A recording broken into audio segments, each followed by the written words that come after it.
हरिओम. मगाशी आपण एका मागच्या याच्यामध्ये आपण बघितलं की प्रत्येक सुई कशी वापरायची, कशी लावायची, त्याच्यामागे कशा प्रकाराने सगळं करायचं आहे आपण बघितलं. ह्या सुया लावण्याची प्रॅक्टिस करण्यासाठी आपल्या स्वतःवर प्रॅक्टिस करण्यापूर्वी पहिल्यांदा ती बटाटा, टोमॅटो याच्यावरती प्रॅक्टिस करावी, हात चालवून घ्यावा आणि मग आपल्या स्वतःवर लावायला लागावी.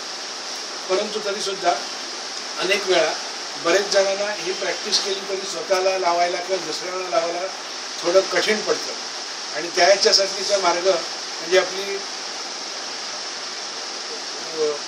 बॉलपेनची जी रिफिल असते ती वापरून झालेली रिफिल ही एवढ्या आकाराची कापावी. किती कापायची तर सुईपेक्षा थोडी मोठी, सुईपेक्षा थोडी लहान, सुईपेक्षा ही साधारण पाव इंच कमी असलेली ही रिफिल कापलेली आहे. ह्या रिफिलने गोल पोकळ नळीने लावणं खूप सोपं होतं. याच्यासाठी पुन्हा मगाशी सांगितलं त्याप्रमाणे पहिल्यांदी सुई साफ करून घ्यायची, ज्या ठिकाणी लावायचं आहे त्या ठिकाणी स्पिरिटने साफ करून घ्यायचं ते. त्यानंतर ज्या पॉईंटला आपल्याला लावायचं आहे, समजा मला हा पॉईंट आहे, हा TW8 पॉईंट आहे, या TW8 पॉईंटला लावायचं आहे, त्या पॉईंटवरती मी ही प्रथम नळी ठेवणार. त्याच्या आतमध्ये नळी पहिली ठेवली, या नळीच्या आतमध्ये सुई सोडली. आता ही वरती आहे, मी काय करणार, याला फक्त एक टपकन मारणार वरनं. ही मारून झाल्यावर स्वतः उभी राहिली एवढी सुई आतमध्ये गेलेली आहे आणि आता बाकीची सुई आतमध्ये घालणं त्या मनानं सोपं आहे. कोणत्याही प्रकारची हाताची ॲक्शन फार मोठी न होताना सहजपणाने सोप्या पद्धतीने कोणालाही लावणं, ही सुई लावणं याच्यात शक्य आहे. परत एकदा दाखवतो, पुन्हा एकदा बघा.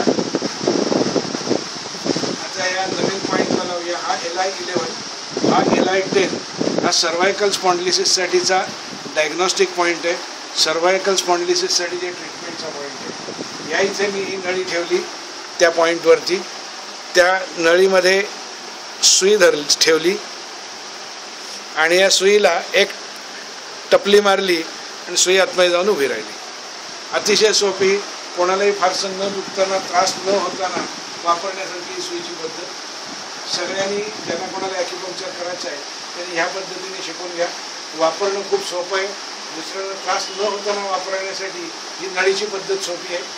प्रॅक्टिस हा ह्याच्यावरचा एकच मार्ग असू शकतो. प्रॅक्टिस करा, वापरा. सर्व जगाला आरोग्य देण्याचं तुमच्याकडे जे कार्य आलेलं आहे परमेश्वराने दिलेलं ते पुढे घेऊन जात चला. हरिओम.